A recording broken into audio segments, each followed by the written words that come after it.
ಎಲ್ರಿಗೂ ನಮಸ್ಕಾರ. Welcome back to my channel.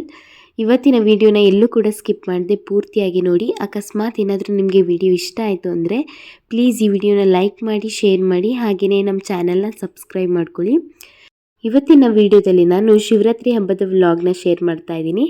ಬೆಳಿಗ್ಗೆ ಹಬ್ಬ ಇರೋ ಕಾರಣ ಬೇಗನೆ ಎದ್ದು ಮನೆ ಕಸ ಗುಡಿಸಿ, ಹಾಗೆಯೇ ಹೊರಗಡೆ ಬಾಗಿಲತ್ರ ಕಸನ ಗುಡಿಸಿ, ಮನೆಯೆಲ್ಲನೂ ಕೂಡ ಒರೆಸಿ, ಹೊರಗಡೆ ಬಾಗಿಲನ್ನು ಕೂಡ ಒರೆಸಿ ರಂಗೋಲಿ ಹಾಕಿದ್ದಾಯಿತು. ಇದೆಲ್ಲ ಕೆಲಸನೂ ಮುಗಿಸ್ಕೊಂಡಿದ್ದಾದಮೇಲೆ ಸ್ನಾನ ಮಾಡ್ಕೊಂಡು ಬಂದು ಡೈರೆಕ್ಟಾಗಿ ದೇವ್ರ ಮನೆ ಕ್ಲೀನ್ ಮಾಡ್ಕೊಳ್ಳೋಣ ಅಂತ ರೆಡಿ ಮಾಡ್ಕೊಳ್ತಾ ಇದ್ದೀನಿ. ಫಸ್ಟಿಗೆ ಕಳಸದಲ್ಲಿರೋ ನೀರು, ಹಾಗೆ ದೀಪ ಮತ್ತು ಮಂಗಳಾರತಿ ಮಾಡೋಂಥದ್ದು ಎಲ್ಲನೂ ಕೂಡ ತೆಗೆದಿಟ್ಕೊಳ್ತಾ ಇದ್ದೀನಿ. ಕಳಸದಲ್ಲಿರೋ ನೀರನ್ನು ತುಳಸಿ ಕಟ್ಟೆಗೆ ಹಾಕ್ತೀನಿ. ಅಕಸ್ಮಾತ್ ಆಗಲಿಲ್ಲ ಅಂತ ಅಂದಾಗ ನಾನು ಪಕ್ಕದಲ್ಲೇ ತೆಂಗಿನ ಗಿಡಗಳಿದೆ, ಹಾಗೆಯೇ ಹೂವಿನ ಗಿಡಗಳಿದೆ, ಯಾವುದಕ್ಕಾಗುತ್ತೆ ಎಲ್ಲಿ ಚಪ್ಪಲಿ ಕಾಲಲ್ಲಿ ಓಡಾಡಲ್ವೋ ಆ ಜಾಗದಲ್ಲಿ ಇದನ್ನು ಹಾಕ್ತೀನಿ. ಅದಾದಮೇಲೆ ದೇವ್ರ ಫೋಟೋ ಮೇಲೆ ಇಟ್ಟಿರುವಂತಹ ಹೂಗಳೆಲ್ಲನೂ ಕೂಡ ತೆಗೆದುಬಿಡ್ತೀನಿ. ಅದಾದಮೇಲೆ ನೀಟಾಗಿ ಎಲ್ಲನೂ ಕೂಡ ಒರೆಸ್ಕೊಂಡು ಬರ್ತೀನಿ. ಮೇಲ್ಗಡೆ ಗ್ಲಾಸಲ್ಲಿ ಕೂರಿಸಿರುವಂತಹ ವಿಗ್ರಹಗಳ ಕೆಳಗಡೆ ಸ್ವಲ್ಪ ಧೂಳು ಜಾಸ್ತಿ ಕೂತ್ಬಿಟ್ಟಿತ್ತು. ಆವಾಗಲೇ ಒರೆಸ್ಕೊಳ್ತಾ ಇದ್ದೀನಿ. ಅಂದರೆ ಸ್ವಲ್ಪ ಈಗ ಒಂದು ವೀಕಿಂದ ಅಷ್ಟು ಒರೆಸ್ಕೊಳ್ಳೋಕ್ಕಾಗಿರಲಿಲ್ಲ, ಅದರಿಂದ ತುಂಬ ಧೂಳಿತ್ತು. ಅದೆಲ್ಲನೂ ಕೂಡ ಫಸ್ಟಿಗೆ ಕ್ಲೀನ್ ಮಾಡ್ಕೊಳ್ತಾ ಇದ್ದೀನಿ. ಕ್ಲೀನ್ ಮಾಡಿಕೊಂಡು ನೀಟಾಗಿ ಎಲ್ಲನೂ ಒರೆಸ್ಕೊಂಡಿದ್ದಾದಮೇಲೆ ಕೆಳಗಡೆ ದೀಪ ಇಡ್ತೀನಲ್ಲ ಆ ಸ್ಟೆಪ್ಪನ್ನು ಒರೆಸ್ಕೊತೀನಿ. ಅದಾದಮೇಲೆ ಕೆಳಗಡೆ ನೆಲನ ನೀಟಾಗಿ ಒರೆಸ್ಕೊಂಡು ಬರ್ತೀನಿ. ನಾವು ದೇವ್ರ ಫೋಟೋಕ್ಕೆ ಹೂ ಮಡಿಸಿದ್ನಲ್ಲ ಅದನ್ನು ತೆಗಿಬೇಕಾದ್ರೆ ಸ್ವಲ್ಪ ಪುಡಿ ಪುಡಿಯಾಗಿ, ಅಂದರೆ ಒಣಗಿರ್ತಲ್ವ ಅದರಿಂದ ಸ್ವಲ್ಪ ಪುಡಿ ಪುಡಿಯಾಗಿ ಕೆಳಗಡೆ ಎಲ್ಲ ಬಿದ್ದುಬಿಟ್ಟಿತ್ತು. ಅದೆಲ್ಲನೂ ಕೂಡ ನೀಟಾಗಿ ಫಸ್ಟಿಗೆ ಒರೆಸ್ಕೊಂಡು ಅದೆಲ್ಲನೂ ಕೂಡ ಕ್ಲೀನ್ ಮಾಡ್ಕೊಂಡ್ಬಿಡ್ತೀನಿ. ಇಲ್ಲ ಅಂತಂದರೆ ಒಂದೇ ಸಲ ಒರೆಸಿದ್ರೆ ಇದು ನೀಟ್ ಆಗಲ್ಲ, ಅಷ್ಟು ಎಲ್ಲ ಅಲ್ಲಲ್ಲೇ ಕಚ್ಕೊಂಡ್ಬಿಡಿರುತ್ತೆ. ಅದರಿಂದ ನೀಟಾಗಿ ಫಸ್ಟಿಗೆ ಕಸ ಎಲ್ಲ ಹೋಗೋ ರೀತಿ ನೀಟಾಗಿ ಒರೆಸ್ಕೊಂಡಾದ್ಮೇಲೆ ಇನ್ನೊಂದು ಸಲ ನೀಟಾಗಿ ಬಟ್ಟೆನ ಜಾಲಿಸ್ಕೊಂಡು ಇನ್ನೊಂದು ರೌಂಡ್ ಚೆನ್ನಾಗಿ ಒರೆಸಿದ್ರೆ ದೇವ್ರ ಮನೆ ತುಂಬ ಅಂದರೆ ತುಂಬ ಕ್ಲೀನಾಗಿ ಕಾಣಿಸುತ್ತೆ. ಈಗ ಎಲ್ಲನೂ ಕೂಡ ಒರೆಸ್ಕೊಂಡಿದ್ದಾಯಿತು. ಫಸ್ಟಿಗೆ ಹೂ ಮಡಿಸ್ಬಿಟ್ರೆ ಅದಾದಮೇಲೆ ದೀಪನ ತೊಳೆದು ಪೂಜೆ ಮಾಡೋದಕ್ಕೆ ಸರಿ ಹೋಗುತ್ತೆ ಅಂತ ಹೇಳಿಬಿಟ್ಟು ಇಲ್ಲಿ ಹೂವನ್ನೆಲ್ಲನೂ ಕೂಡ ಮಡಿಸ್ತಾ ಇದ್ದೀನಿ. ಸಾಮಂತಿಗೆ ಹೂವು ತೊಗೊಂಡಿದ್ವಿ, ಹಾಗೆಯೇ ಮನೆ ಪಕ್ಕನೇ ದಾಸವಾಳ ಹೂವನ್ನು ಕೂಡ ಕಿತ್ಕೊಂಡು ಬಂದು ಮಡಿಸ್ತಾ ಇದ್ದೀನಿ.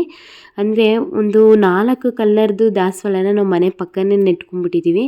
ಅದರಿಂದ ಜಾಸ್ತಿ ಹೊರಗಡೆ ಹೂವನ್ನ ಕೊಂಡ್ಕೊಂಡು ಬಂದು ದೇವ್ರ ಫೋಟೋಗೆ ಹಾಕುವಂತಹ ಇದು ಇಲ್ಲ. ರೆಡ್ ಕಲರ್ ಇದೆ, ಹಾಗೆ ಈಗ ನೋಡ್ತಾ ಇರ್ಬೋದು ನೀವು, ಸ್ವಲ್ಪ ಕ್ರೀಮ್ ಕಲರ್ ಥರ ಅದೊಂದಿದೆ. ಹಾಗೆಯೇ ಯೆಲ್ಲೋ ಕಲರ್ ಇದೆ, ಅದಂತೂ 2 ಡೇಸ್ ಇದ್ದರೂ ಅದು ಒಣಗೋದೇ ಇಲ್ಲ, ಬಾಡೋದೇ ಇಲ್ಲ, ಅಷ್ಟು ಚೆನ್ನಾಗಿರುತ್ತೆ.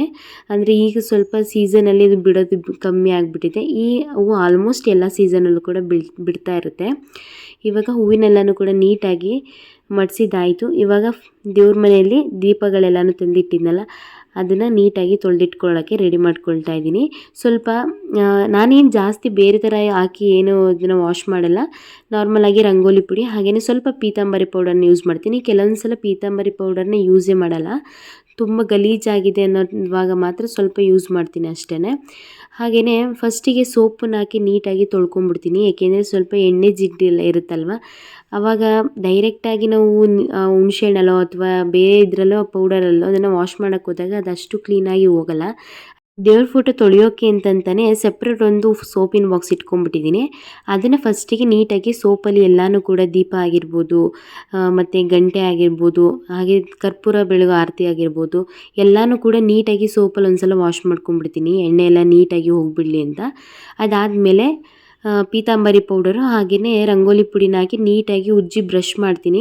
ಅದಾದಮೇಲೆ ಲಾಸ್ಟಲ್ಲಿ ಹುಣಸೆ ಹಣ್ಣು ಇರುತ್ತಲ್ಲ, ಹುಣಸೆ ಹಣ್ಣಲ್ಲಿ ಒಂದು ಸಲ ನೀಟಾಗಿ ವಾಶ್ ಮಾಡಿದ್ರೆ ದೀಪ ತುಂಬಾ ಚೆನ್ನಾಗಿ, ಏನೇ ಕರೆ ಇರ್ಬೋದು, ಕೊಳೆ ಇರ್ಬೋದು, ಎಲ್ಲ ನೀಟಾಗಿ ಹೊರಗಡೆ ಬರುತ್ತೆ, ಅಷ್ಟು ಚೆನ್ನಾಗಿ ಕ್ಲೀನ್ ಆಗುತ್ತೆ ಕೂಡ. ಇವಾಗ ಸ್ವಲ್ಪ ರಂಗೋಲಿ ಪುಡಿ ಹಾಗೆಯೇ ಪೀತಾಂಬರಿ ಪೌಡರ್ನ ಹಾಕ್ಕೊಂಡು ಚೆನ್ನಾಗಿ ಬ್ರಷ್ ಮಾಡ್ಕೊಳ್ತಾ ಇದ್ದೀನಿ. ಅಂದರೆ ನಮ್ಮನೇಲಿರೋಂಥದ್ದು ಕಾಮಾಕ್ಷಿ ದೀಪ ಅಲ್ಲ, ಅಷ್ಟಲಕ್ಷ್ಮಿಯರ ದೀಪ. ಸಣ್ಣ ಸಣ್ಣ ಮೂಲೆಗಳಲ್ಲಿ ಕಸ ಬೇಗ ಕೂತ್ಕೊಂಡ್ಬಿಡುತ್ತೆ. ಕಸ ಅನ್ನೋದಕ್ಕಿಂತ ಎಣ್ಣೆ ಬಿಟ್ಟಿರ್ತೀವಲ್ಲ, ಆ ಉರಿ ತಾಗುತ್ತಲ್ಲ, ಮತ್ತು ಕುಂಕುಮ ಎಲ್ಲ ಇಟ್ಟಿರ್ತೀವಲ್ಲ, ಆ ಎಣ್ಣೆ ಜಡ್ಡಿಗೆ ಸ್ವಲ್ಪ ಜಾಸ್ತಿ ಕೊಳೆ ಕೂತಂಗೆ ಆಗುತ್ತೆ. ಅದರಿಂದ ಸ್ವಲ್ಪ ಬ್ರಷಲ್ಲಿ ನೀಟಾಗಿ ಬ್ರಷ್ ಮಾಡ್ಕೋಬೇಕು. ದೀಪ ಎಲ್ಲನೂ ಕೂಡ ಚೆನ್ನಾಗಿ ಅದನ್ನು ಉಜ್ಜಿ ತೊಳೆದಾದ್ಮೇಲೆ ಈಗ ಕೆಳಗಡೆ ಇಟ್ಟಿರ್ತೀನಲ್ಲ ಪ್ಲೇಟು, ಅದನ್ನು ಕೂಡ ನೀಟಾಗಿ ತೊಳೆದಿಟ್ಕೊಂಡ್ಬಿಡ್ತೀನಿ. ಆ ತೊಳೆದಿಟ್ಟಾದಮೇಲೆ ಅದನ್ನು ದೀಪಗಳನ್ನ ಅದರೊಳಗಡೆ ಇಟ್ಕೊಳ್ಳೋಕ್ಕೆ ಸರಿ ಹೋಗುತ್ತೆ ಅಂತ ಹೇಳ್ಬಿಟ್ಟು ಎಲ್ಲನೂ ಕೂಡ ಒಂದ್ಸಲ ನೀಟಾಗಿ ಬ್ರಷ್ ಮಾಡಿಕೊಂಡು ಅದನ್ನು ನೀಟಾಗಿ ತೊಳೆದ್ಬಿಟ್ಟು ಅದಾದಮೇಲೆ ಲಾಸ್ಟಿಗೆ ಹುಣಸೆ ಎಣ್ಣೆ ಇರುತ್ತಲ್ಲ, ಹುಣಸೆ ಹಣ್ಣಲ್ಲಿ ಒಂದು ಸಲ ನೀಟಾಗಿ ಬೆಳಗ್ತೀನಿ. ಬೆಳಗಿದಾಗ ಸ್ವಲ್ಪ ಕಲರ್ ಕೂಡ ಚೆನ್ನಾಗಿ ಬರುತ್ತೆ. ಏನೇ ಕರೆ ಕೂತಿದ್ರೂ ಕೂಡ ಅದು ನಾರ್ಮಲ್ ಆಗಿ ಯಾವ ರೀತಿ ಶುದ್ಧವಾಗಿ ಕಾಣಿಸುತ್ತೆ ದೀಪ ಆ ರೀತಿ ಆಗುತ್ತೆ. ಈಗ ನೀಟಾಗಿ ಎಲ್ಲನೂ ಕೂಡ ದೀಪಗಳನ್ನ ತೊಳೆದು ಎತ್ತಿಟ್ಕೊಳ್ತಾ ಇದ್ದೀನಿ. ಹಾಗೆಯೇ ಕಳಸಕ್ಕೆ ನೀಟಾಗಿ ಎಲ್ಲನೂ ತೊಳೆದಾದ್ಮೇಲೆ ಫಿಲ್ಟರ್ ನೀರನ್ನು ಇಡ್ತೀನಿ. ನಾರ್ಮಲ್ ಆಗಿ ಟ್ಯಾಪಲ್ಲಿ ಬರುವಂತಹ ನೀರನ್ನು ನಾನಿಲ್ಲಿ ಯೂಸ್ ಮಾಡಲ್ಲ. ಯಾವಾಗಲೂ ಅಷ್ಟೇ ಕಳಸಕ್ಕೆ ಫಿಲ್ಟರ್ ನೀರನ್ನು ತುಂಬಿ ಇಡ್ತೀನಿ. ಈಗ ದೀಪ ಎಲ್ಲನೂ ಬೆಳಗಿದಾದ್ಮೇಲೆ ಆ ಸಿಂಕ್ ಒಳಗಡೆ ರಂಗೋಲಿ ಪುಡಿ ನಾವು ಬ್ರಷ್ ಮಾಡಿರ್ತೀವಲ್ವ ಎಲ್ಲ ಫುಲ್ಲು ಸುತ್ತ ಕೂತ್ಬಿಟ್ಟಿರುತ್ತೆ. ಅದನ್ನು ನೀಟಾಗಿ ತೊಳಿಲಿಲ್ಲ ಅಂದಾಗ ಒಣಗಿದ ಮೇಲೆ ತುಂಬ ಅಂದರೆ ಫುಲ್ ಎಲ್ಲ ವೈಟ್ ಪ್ಯಾಚಸ್ ಥರ ಕೆಟ್ಟದಾಗಿ ಕಾಣಿಸುತ್ತೆ. ಅದು ಒಣಗೋಕ್ಕಿಂತ ಮುಂಚೆನೇ ಆಗಿಂದಾಗೆ ಕ್ಲೀನ್ ಮಾಡಿದ ತಕ್ಷಣ ನೀಟಾಗಿ ಅದನ್ನು ಹೋಗಿಸ್ಬಿಡ್ತೀನಿ. ಆವಾಗ ಸಿಂಕು ಕೂಡ ನೀಟಾಗಿ ಕ್ಲೀನಾಗಿ ಕಾಣಿಸುತ್ತೆ, ಜಾಸ್ತಿ ಗಲೀಜೇನೂ ಆಗೋಲ್ಲ. ಅದರಿಂದ ಆಗಿಂದಾಗೆ ಎಲ್ಲನೂ ಕೂಡ ಕ್ಲೀನ್ ಮಾಡಿಕೊಂಡ್ರೆ ಅಡುಗೆ ಮನೆಯೂ ಕೂಡ ಕ್ಲೀನಾಗಿರುತ್ತೆ, ಸಿಂಕು ಕೂಡ ಕ್ಲೀನಾಗಿರುತ್ತೆ. ಈಗ ದೀಪ ಎಲ್ಲನೂ ಕೂಡ ಬೆಳಗಿದ್ದಾಯಿತು. ಇವಾಗ ದೇವ್ರ ಮನೆಗೆ ತಂದು ಕಳಸನ ಇಡ್ತಾಯಿದ್ದೀನಿ. ಹಾಗೆಯೇ ದೇವ್ರ ಫೋಟೋ ಮುಂದೆ ದೀಪನೂ ಕೂಡ ಇಡ್ತೀನಿ. ನಾವು ಯಾವಾಗಲೂ ಅಷ್ಟೇ 2 ದೀಪ ಹಚ್ಚಲ್ಲ, ಯಾವಾಗಲೂ ಅಷ್ಟಲಕ್ಷ್ಮಿ ದೀಪ ಒಂದೇ ಹಚ್ಚೋದು. ನಾನು ಸುಮಾರು ವೀಡಿಯೋಗಳಲ್ಲಿ ಕೂಡ ಹೇಳಿದ್ದೀನಿ. ಈಗ ನೀಟಾಗಿ ಎಲ್ಲನೂ ಕೂಡ ಎತ್ತಿಟ್ಕೊಂಡಾದಮೇಲೆ ಫಸ್ಟಿಗೆ ದೀಪಕ್ಕೆ ಅರಿಶಿನ ಕುಂಕುಮನ ಇಡ್ತೀನಿ. ಅಲ್ಲೇ ದೇವ್ರ ಮುಂದೆ ಇಟ್ಟಿರುವಂತಹ ಅರಿಶಿನ ಕುಂಕುಮನೇ ಹಾಕ್ತೀನಿ. ಕೆಲವೊಂದು ಸಲ ಏನಾಗುತ್ತೆ ಅಂದರೆ ವಿಭೂತಿ ಇರುತ್ತಲ್ಲ, ಅದನ್ನು ಕೂಡ ನಾನು ಸ್ವಲ್ಪ ನೀರಲ್ಲಿ ಮಿಕ್ಸ್ ಮಾಡಿ ಅದಕ್ಕೆ ಅರಿಶಿನ ಕುಂಕುಮ ಎರಡನ್ನೂ ಕೂಡ ಮಿಕ್ಸ್ ಮಾಡಿ ಅದನ್ನು ಕೂಡ ಹಚ್ತೀನಿ. ಇನ್ನು ಕೆಲವೊಂದು ಸಲ ಬರೀ ಅರಿಶಿನ ಕುಂಕುಮ ಮಾತ್ರ ಹಚ್ತೀನಿ. ಇನ್ನು ಕೆಲವೊಂದು ಸಲ ಏನಾಗುತ್ತೆ ಅಂದರೆ ಬರೀ ವಿಭೂತಿನ ನೀರಲ್ಲಿ ಮಿಕ್ಸ್ ಮಾಡಿ ಅದನ್ನು ಹಾಕಿ ಅದಾದಮೇಲೆ ಅದ್ರ ಮೇಲುಗಡೆ ಅರಿಶಿನ ಕುಂಕುಮನ ಇಡ್ತೀನಿ. ನನಗೆ ಯಾವ ಥರ ಅನಿಸುತ್ತೆ ಆ ಥರ ನಾನು ಅದನ್ನು ರೆಡಿ ಮಾಡ್ಕೊಳ್ತೀನಿ. ದೀಪಕ್ಕೆಲ್ಲ ನೀಟಾಗಿ ಅರಿಶಿನ ಕುಂಕುಮ ಇಟ್ಟಿದ್ದಾದಮೇಲೆ ಪಕ್ಕದಲ್ಲಿ ಕಳಸನೂ ಅಷ್ಟೇ. ಅಂದರೆ ಕಳಸ ಅಂತಂದರೆ ನಾವು ಏನು ಕಳಸ ಕಾಯಿ ಇಟ್ಟು ಪೂಜೆ ಮಾಡಲ್ಲ ಅಥವಾ ಎಲೆಗಳನ್ನ ಇಟ್ಟು ಕಳಸನ ಪೂಜಿಸಲ್ಲ. ಬರೀ ಈ ಥರ ತಾಮ್ರದ್ದೊಂದು ಚೊಂಬಿಗೆ ಈ ರೀತಿ ನೀರನ್ನು ಹಾಕಿ ಅದ್ರ ಮೇಲ್ಗಡೆ ಸ್ವಲ್ಪ ಅರಿಶಿನ ಕುಂಕುಮನ ಇಟ್ಟು ಅದ್ರ ಮೇಲ್ಗಡೆ ಒಂದು ಹೂವನ್ನ ಇಟ್ಬಿಟ್ಟು ಅದನ್ನು ಪೂಜ್ತೀವಿ ಅಷ್ಟೇ. ಕಳಸನೇ ಪೂಜ್ತೀವಿ ಅನ್ನೋ ಥರ ಕಳಸ ಏನು ಪೂಜಲ್ಲ, ಬರೀ ತಾಮ್ರದ ಚೊಂಬಿಗೆ ಸ್ವಲ್ಪ ನೀರನ್ನು ಹಾಕಿ ಇಡ್ತೀನಿ.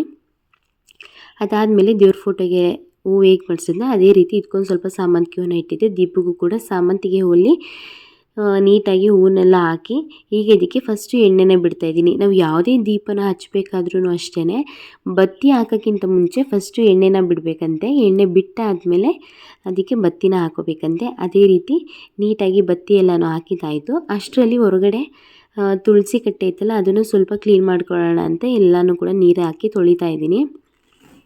ಹೊರಗಡೆ ಇಡೋದ್ರಿಂದ ತುಳಸಿ ಕಟ್ಟೆನ ಬೇಗ ಅಂದರೆ ಬೇಗನೆ ಧೂಳು ಕುತ್ಕೊಂಡ್ಬಿಡುತ್ತೆ. ನಾವು ಈ ತುಳಸಿ ಕಟ್ಟೆನ ಮನೆ ಕಟ್ಟಬೇಕಾದ್ರೆ ಮಾಡಿಸಿದ್ದು. ಅಂದರೆ ನಮ್ಮ ಮನೇನ ಕಟ್ಟಿ 9 ಇಯರ್ಸ್ ಆಯಿತು. ಮನೆ ಕಟ್ಟಿ 2 ಇಯರ್ಸ್ ಆದಮೇಲೆ ನನ್ನ ಮದುವೆ ಆಗಿದ್ದು. ನನ್ನ ಮದುವೆ ಆದರೂ ಕೂಡ ಈ ತುಳಸಿ ಕಟ್ಟೆನ ಯೂಸೇ ಮಾಡಿರಲಿಲ್ಲ, ಸೈಡಲ್ಲಿ ಇಟ್ಬಿಟ್ಟಿದ್ರು. ಏನಕ್ಕೆ ಅಂತಂದರೆ ಕೆಳಗಡೆ ಇನ್ನೊಂದು ಸ್ಟೆಪ್ ಕೊಟ್ಟಿದ್ರು ಕಲ್ಲನ್ನ. ಅದೇನಾಗಾಯಿತು ಮೇಲ್ಗಡೆಯಿಂದ ಎತ್ತಿದ ತಕ್ಷಣ ಅದು ಕೆಳಗಡೆ ಜಾರ್ಕೊಂಡ್ಬಿಡ್ತಂತೆ. ಇನ್ನು ಕೆಳಗಡೆ ಮಣ್ಣು ಕೂರಲ್ಲ, ಅಕಸ್ಮಾತ್ ನೀರನ್ನು ಹಾಕಿದ್ರೆ ಅದು ಕೆಳಗಡೆ ಹರಿಯುತ್ತೆ ಅಂತ ಹೇಳಿಬಿಟ್ಟು ಹಾಗೆ ಇಟ್ಬಿಟ್ಟಿದ್ರು. ಇನ್ನೊಂದು ಇತ್ತು, ಅದು ಗಾರೆಯಲ್ಲಿ ಮಾಡಿರೋಂಥದ್ದು. ಅದೇ ತುಳಸಿ ಕಟ್ಟೆಯಲ್ಲಿ ಪೂಜೆ ಮಾಡ್ತಾಯಿದ್ದದ್ದು. ನನಗಂತೂ ಮನಸ್ಸಲ್ಲಿ ಯಾವಾಗಲೂ ಈ ತುಳಸಿ ಕಟ್ಟೆನ ಯೂಸ್ ಮಾಡಬೇಕು, ಇದನ್ನು ಹೆಂಗಾದರೂ ತೊಳೆದಿಟ್ಕೊಂಡು ಇದರಲ್ಲೇ ನಾನು ಪೂಜೆ ಮಾಡಬೇಕು ಅಂತ ಸುಮಾರು ಒಂದು 3 ಇಯರ್ಸ್ವರೆಗೂ ನಾವು ಈ ತುಳಸಿ ಕಟ್ಟೆನ ಹಾಗೇ ಇಟ್ಟಿದ್ವಿ. ನಾನು ಮದುವೆ ಆದಮೇಲೆ ಅದಾದಮೇಲೆ ನನಗೆ ಸಮಾಧಾನನೇ ಆಗಲಿಲ್ಲ. ಲಾಸ್ಟು ತುಳಸಿ ಹಬ್ಬಕ್ಕೆ ಅಂತ ಪೂಜೆ ಮಾಡಬೇಕಾದ್ರೆ ನೋಡೋಣ ಹೆಂಗಾಗತ್ತೆ ಅಂತಂತ ಅಂದ್ಬಿಟ್ಟು ನೀರೇನು ಹೋಗಲ್ಲ ಈ ಥರ ಕಾಂಪೌಂಡ್ ಮೇಲೆ ಇಟ್ಕೊಂಡ್ರೆ ಅಂತ ಹೇಳಿಬಿಟ್ಟು ಕೊನೆಗೂ ಇದನ್ನು ನೀಟಾಗಿ ಎಲ್ಲನೂ ಕೂಡ ಕ್ಲೀನ್ ಮಾಡಿ ತುಳಸಿ ಕಟ್ಟೆನ ಇದರಲ್ಲೇ ಪೂಜೆ ಮಾಡೋ ಥರ ಆಯಿತು. ಗಿಡನ ಇದರಲ್ಲೇ ಬೆಳೆಸಿ ಎಷ್ಟು ಚೆನ್ನಾಗಿ ಕಾಣಿಸುತ್ತೆ ಅಂದರೆ ಪೂಜೆ ಮಾಡಬೇಕಾದ್ರೆ ಅರಿಶಿನ ಕುಂಕುಮ ಹಾಕಿ ಹೂವನ್ನ ಮಾಡಿಸಿ. ಹಾಗೆಯೇ ಗಿಡ ಅಷ್ಟೇ ತುಂಬಾ ಫಲವತ್ತತೆ ಆಗಿ ತುಂಬ ಚೆನ್ನಾಗಿ ಹರಡ್ಕೊಂಡು ಗಿಡ ಬೆಳೆದಿದೆ. ಈಗ ನೀಟಾಗಿ ಫಸ್ಟಿಗೆ ನೀರನ್ನು ಹಾಕಿ ನೀಟಾಗಿ ಎಲ್ಲನೂ ಕೂಡ ತೊಳೆದಿಟ್ಕೊಂಡಿದ್ದೀನಿ. ಈಗ ಇದಕ್ಕೆ ಅರಿಶಿನ ಕುಂಕುಮನ ಇಟ್ಟು ರೆಡಿ ಮಾಡ್ಕೊಳ್ತಾ ಇದ್ದೀನಿ. ನಾರ್ಮಲಾಗಿ ತುಳಸಿ ಗಿಡ ನಾವು ಫಸ್ಟು ಹಾಕಿದ್ವಲ್ಲ ತುಳಸಿ ಕಟ್ಟೆ, ಅದರಲ್ಲಿ ಅಷ್ಟು ಅಂದರೆ ಸ್ಪೇಸು ಜಾಸ್ತಿ ಇರಲಿಲ್ಲ ಮಣ್ಣು ಹಾಕೋದಕ್ಕೆ. ಅದರಿಂದ ತುಳಸಿ ಗಿಡನೂ ಅಷ್ಟೇ ಬೇಗ ಒಣಗೋಗ್ತಾಯಿತ್ತು ಅಥವಾ ಇನ್ನು ಬೇಗ ಅದು ಚೆನ್ನಾಗಿ ಬೆಳೀತಿರ್ಲಿಲ್ಲ ಅಗಲವಾಗಿ. ಇದಂತೂ ಮಣ್ಣು ತುಂಬ ಚೆನ್ನಾಗಿ ಜಾಸ್ತಿ ಹಿಡಿಯುತ್ತೆ. ಅದರಿಂದ ಗಿಡನೂ ಅಷ್ಟೇ ತುಂಬ ಚೆನ್ನಾಗಿ ಹರಡ್ಕೊಂಡಿದೆ. ಈಗ ತುಳಸಿ ಕಟ್ಟೆಗೆಲ್ಲ ನೀಟಾಗಿ ಅರಿಶಿನ ಕುಂಕುಮ ಇಟ್ಟಿದ್ದಾಯಿತು. ಹಾಗೆಯೇ ತುಳಸಿ ಎಲೆ ಇರುತ್ತಲ್ಲ ಅದಕ್ಕೂ ಕೂಡ ಸ್ವಲ್ಪ ಅರಿಶಿನ ಕುಂಕುಮ ಕೈ ಮಾಡಿಕೊಂಡು ಅದಕ್ಕೂ ಕೂಡ ಇಡ್ತೀನಿ. ಲಾಸ್ಟ್ ಲುಕ್ಕಲ್ಲಿ ನಾನು ನಿಮಗೆ ತೋರಿಸ್ತೀನಿ ಎಷ್ಟು ಚೆನ್ನಾಗಿ ಕಾಣಿಸ್ತಾಯಿತ್ತು ಅಂತ ಹೇಳಿಬಿಟ್ಟು. ಅದಾದಮೇಲೆ ತುಳಸಿ ಕಟ್ಟೆ ಮುಂದೆ ರಂಗೋಲಿನ ಹಾಕ್ಕೊಳ್ತಾ ಇದ್ದೀನಿ. ನಾನು ಯಾವಾಗ ರಂಗೋಲಿ ಹಾಕಿದ್ರೂ ಅಷ್ಟೇ ಬಾಗಿಲಿಗೆ ಯಾವ ರಂಗೋಲಿ ಹಾಕಿರ್ತೀನಿ ಅದಕ್ಕೆ ಸ್ವಲ್ಪ ಮ್ಯಾಚ್ ಆಗೋ ಥರ ತುಳಸಿ ಅಮ್ಮನ ಮುಂದೆನೂ ಕೂಡ ರಂಗೋಲಿನ ಹಾಕ್ತೀನಿ. ಹಾಗೆಯೇ ಹೊಸ್ಲಿಗೂ ಅಷ್ಟೇ ಅದಕ್ಕೆ ಮ್ಯಾಚ್ ಆಗೋ ಥರ ಡಿಸೈನ್ನ ಬಿಡೋಕ್ಕೆ ಟ್ರೈ ಮಾಡ್ತೀನಿ. ಆಲ್ಮೋಸ್ಟ್ ಯಾವಾಗಲೂ ಅದೇ ಥರ ಬಿಡೋಕ್ಕೆ ಟ್ರೈ ಮಾಡ್ತೀನಿ. ಈಗಲೂ ಅಷ್ಟೇ ನಾನು ಲಾಸ್ಟಲ್ಲಿ ತೋರಿಸ್ತೀನಿ ಯಾವ ರೀತಿ ರಂಗೋಲಿ ಬಿಟ್ಟಿದ್ದೀನಿ ಬಾಗಿಲಿಗೆ, ಇಲ್ಲಿ ಯಾವ ಥರ ಬಿಟ್ಟಿದ್ದೀನಿ ಅಂದ್ಬಿಟ್ಟು. ಒಂದು ದೀಪ ಬಿಟ್ಟು ಆ ಕಡೆ ಈ ಕಡೆ ಸ್ವಲ್ಪ ಬಾರ್ಡರ್ನ ಕೊಟ್ಟಿದ್ದೀನಿ. ಹಾಗೆಯೇ ತುಳಸಿ ಕಟ್ಟೆಯಲ್ಲಿ ಮಧ್ಯದಲ್ಲಿ ದೀಪ ಹಚ್ಚೋಕ್ಕೆ ಜಾಗ ಇದೆಯಲ್ಲ, ಅಲ್ಲಿ ಸಣ್ಣದಾಗಿ ಒಂದು ಪುಟಾಣಿ ರಂಗೋಲಿನ ಹಾಕ್ಕೊಳ್ತಾ ಇದ್ದೀನಿ. ಅಲ್ಲಿ ಸ್ಪೇಸ್ ಇರುತ್ತಲ್ಲ, ಹಾಕಿದಾಗ ರಂಗೋಲಿನ ತುಂಬ ಚೆನ್ನಾಗಿ ಕಾಣಿಸುತ್ತೆ. ಈಗ ರಂಗೋಲಿ ಎಲ್ಲನೂ ಕೂಡ ಹಾಕಿದ್ದಾಯಿತು. ಈಗ ಇದಕ್ಕೆ ಹೂ ಮಾಡಿಸೋಣ ಅಂತ ಅಂದ್ಬಿಟ್ಟು ರೆಡಿ ಮಾಡ್ತಾಯಿದ್ದೀನಿ. ಫಸ್ಟಿಗೆ ಒಳಗಡೆ ಒಂದು ಸಾಮಾನ್ಗೆ ಹೂನ ಇಟ್ಬಿಟ್ಟು ಮೇಲ್ಗಡೆ ಆಗಲೇ ದಾಸವಾಳ ತುಂಬ ಚೆನ್ನಾಗಿ ಬಿಟ್ಟಿತ್ತು, ಅದರಿಂದ ದಾಸವಾಳನೇ ಇದಕ್ಕೂ ಕೂಡ ಮಾಡಿಸ್ತಾ ಇದ್ದೀನಿ. ಎಷ್ಟು ಚೆನ್ನಾಗಿ ಕಾಣಿಸ್ತಾ ಇತ್ತು ಅಂತಂದರೆ ತುಂಬಾ ಚೆನ್ನಾಗಿ ಕಾಣಿಸ್ತಾ ಇತ್ತು. ಅದಾದಮೇಲೆ ಎಲ್ಲನೂ ಕೂಡ ರೆಡಿ ಮಾಡ್ಕೊಂಡಾದಮೇಲೆ ತುಳಸಿ ಕಟ್ಟೆಗೆ ಒಂದು ಚೊಂಬು ನೀರನ್ನು ಕೂಡ ಹಾಕ್ಬಿಟ್ಟು ಅದಾದಮೇಲೆ ನಾನು ಪೂಜೆ ಮಾಡೋದಕ್ಕೆ ಕೂತ್ಕೊಂಡೆ. ನಾನು ಪೂಜೆ ಮಾಡೋಷ್ಟರಲ್ಲಿ ಆಗಲೇ ಒಂದು 9:30 ಆಗಿತ್ತು. ಸಂಜೆ ಶಿವನ ದೇವಸ್ಥಾನಕ್ಕೆ ಹೋಗೋಣ ಅಂತ ಹೇಳಿಬಿಟ್ಟು ಬೆಳಗ್ಗೆನೇ ಎದ್ದು ಬೇಗನೆ ಎಲ್ಲನೂ ಕೂಡ ಕ್ಲೀನ್ ಮಾಡಿ ದೀಪನ ಹಚ್ಚಿ ರೆಡಿ ಮಾಡಿಕೊಂಡು ಪೂಜೆನ ಮಾಡೋದಕ್ಕೆ ಶುರು ಮಾಡಿದ್ದೀನಿ.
ಕೆಲವೊಂದು ಕಡೆ ಹಾಗೆಯೇ ಕೆಲವರು ಮನೆಯಲ್ಲಿ ಅಥವಾ ಹೊರಗಡೆ ಗಂಟೆನ ಬಾರಿಸ್ಕೊಂಡು ಹೆಣ್ಮಕ್ಳು ಪೂಜೆ ಮಾಡಬಾರ್ದು ಅಂತ ಹೇಳ್ತಾರೆ. ಹಾಗೆಯೇ ದೇವಸ್ಥಾನದಲ್ಲಿ ಗಂಟೆ ಬಾರಿಸಬಾರ್ದು ಅಂತ ಹೇಳ್ತಾರೆ.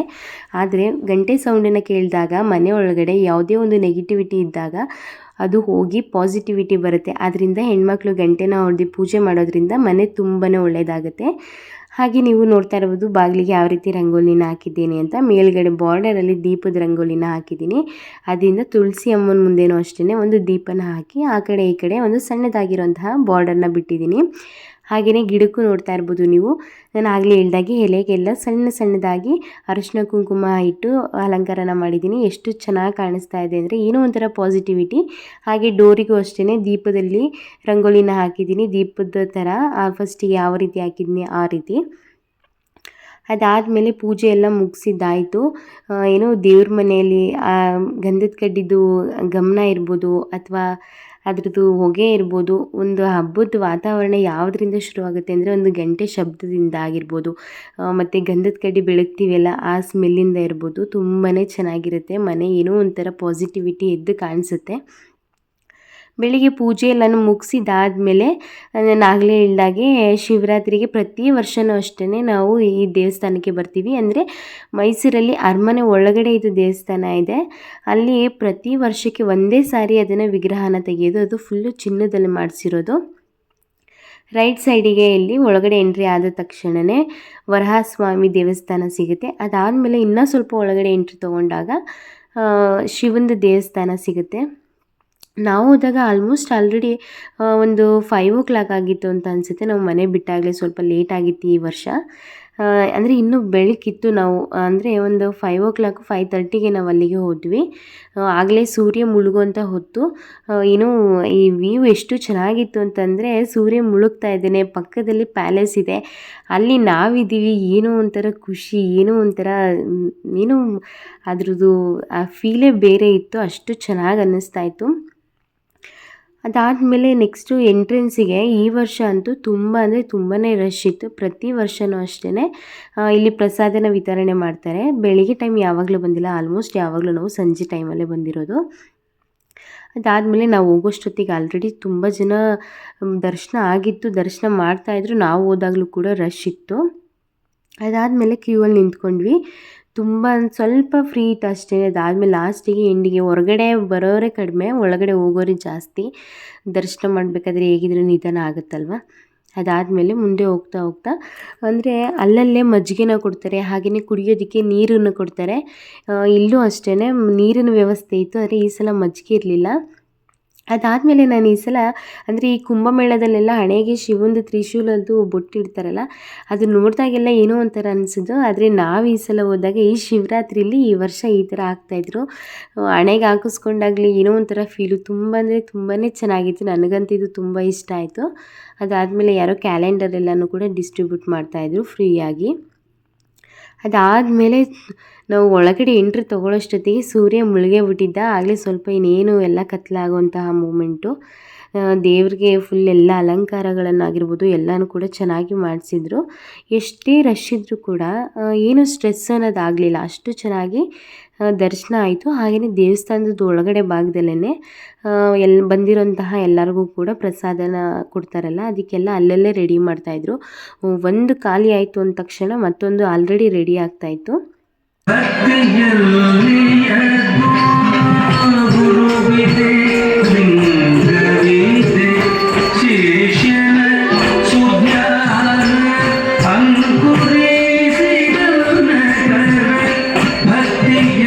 ಹಾಗೆ ದೇವಸ್ಥಾನದೊಳಗಡೆ ಈ ರೀತಿ ಭರತನಾಟ್ಯದ್ದು ಪ್ರೋಗ್ರಾಮ್ ಕೂಡ ಇಟ್ಟಿದ್ರು. ನಾವು ಯಾವ ವರ್ಷವೂ ಹೋದಾಗ ಈ ಥರ ಮಾಡಿಸಿರಲಿಲ್ಲ, ಈ ವರ್ಷ ತುಂಬ ಸ್ಪೆಷಲಾಗಿ ಮಾಡಿಸಿದ್ರು. ಅದನ್ನು ನೋಡ್ತಾನೆ ನಿಂತ್ಕೊಳ್ಳೋಣ ಅನ್ನೋಷ್ಟು ಸುಂದರವಾಗಿ ಮಾಡ್ತಾಯಿದ್ರು ಡ್ಯಾನ್ಸ್ನ. ತುಂಬ ಚೆನ್ನಾಗಿತ್ತು.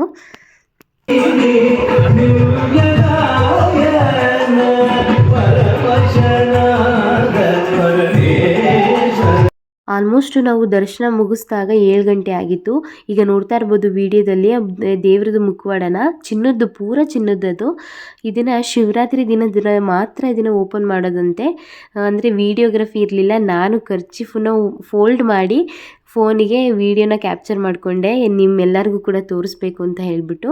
ಹಾಗೆಯೇ ಇದು ತ್ರಿಪುರ ಸುಂದರಿ ದೇವಿ, ಇದೂ ಅಷ್ಟೇ ಅವರೆಲ್ಲರೂ ಅಲ್ಲಿ ಎಲ್ಲ ಬೋರ್ಡೇ ಹಾಕಿದ್ದಾರೆ ಎಲ್ಲ ಶೂಟ್ ಮಾಡಬಾರ್ದು ಅಂತ ಹೇಳಿಬಿಟ್ಟು. ಆದರೂ ಕೂಡ ನಾನೊಂದು ಸಣ್ಣ ಕ್ಲಿಪ್ಪನ್ನು ಮಾಡಿಕೊಂಡೆ. ಅದಾದಮೇಲೆ ಅಲ್ಲಿ ದರ್ಶನ ಎಲ್ಲ ಮುಗಿಸ್ಕೊಂಡು ಬಂದಾದಮೇಲೆ ಇಲ್ಲಿ ನಮಗೇನಾದರೂ ಒಂದು ಮನಸ್ಸಲ್ಲಿದ್ದರೆ ಅದನ್ನು ಹರಕೆಯನ್ನು ಕಟ್ಕೊಂಡು ಈ ರೀತಿ ಕಾಯಿನ್ ಅಂಟಿಸಿದಾಗ ಅದು ಅಂಟಿದ್ರೆ ಅದು ಆಗುತ್ತೆ ಅಂತ ಹೇಳಿ ನಾನು ಕೂಡ ಟ್ರೈ ಮಾಡೋಣ ಅಂತ ಹೇಳಿಬಿಟ್ಟು ಮಾಡಿದೆ. ಹಾಗೆಯೇ ನನ್ನ ಮನಸ್ಸಲ್ಲಿ ಅಂದ್ಕೊಂಡು ಅಂಟಿಸಿದ ತಕ್ಷಣವೇ ಅಂಟ್ಕೊಂಡ್ಬಿಡ್ತು. ನನಗಂತೂ ತುಂಬ ಖುಷಿ ಆಯಿತು. ಅದಾದಮೇಲೆ ಪ್ರಸಾದನ ಕೊಡ್ತಾಯಿದ್ರು, ಉಪ್ಪಿಟ್ಟು ಮತ್ತು ಕೇಸರಿಬಾತ್ ಕೊಡ್ತಾಯಿದ್ರು. ನನಗಂತೂ ದೇವಸ್ಥಾನದಲ್ಲಿ ಕೂಡ ಪ್ರಸಾದ ಅಂದರೆ ತುಂಬ ಇಷ್ಟ. ಅಕಸ್ಮಾತ್ ಅವ್ರು ಒಂದು ಕೊಟ್ಟಿದ್ರು ಕೂಡ ನಾನು ಕೇಳಿಬಿಟ್ಟು ಇನ್ನೊಂದು ಇಸ್ಕೊಂಡು ತಿಂತೀನಿ, ಅಷ್ಟು ಇಷ್ಟ ನನಗೆ. ಅದಾದಮೇಲೆ ಹೊರಗಡೆ ಬಂದು ಪ್ರಸಾದನ ತಿಂದ್ಕೊಂಡು ಕೂತಿದ್ವಿ. ಹಾಗೆಯೇ ನಾವು ಬರೋಷ್ಟೊತ್ತಿಗೆ ಕತ್ತಲೆ ಆಗಿಬಿಟ್ಟಿತ್ತಲ್ಲ, ಲೈಟಿಂಗ್ಸ್ ಎಲ್ಲ ಆನ್ ಮಾಡಿದರು ಪ್ಯಾಲೇಸ್ದು. ಎಷ್ಟು ಚೆನ್ನಾಗಿ ಕಾಣಿಸ್ತಾ ಇತ್ತು ಅಂದರೆ ಆ ಲೈಟಿಂಗ್ಸ್ದು ಬೆಳಕಿಗೆ ಎಷ್ಟು ತಣ್ಣಗೆ ಗಾಳಿ ಬೀಸ್ತಾಯಿತ್ತು. ಅದ್ರ ಜೊತೆಗೆ ಪ್ರಸಾದನ ತಿಂದ್ಕೊಂಡು ಕೂತಿದ್ದು ಏನೋ ಒಂಥರ ಮನಸ್ಸಿಗೆ ನೆಮ್ಮದಿ ಅಂತ ಅನ್ನಿಸ್ತು, ಅಷ್ಟು ಚೆನ್ನಾಗಿತ್ತು.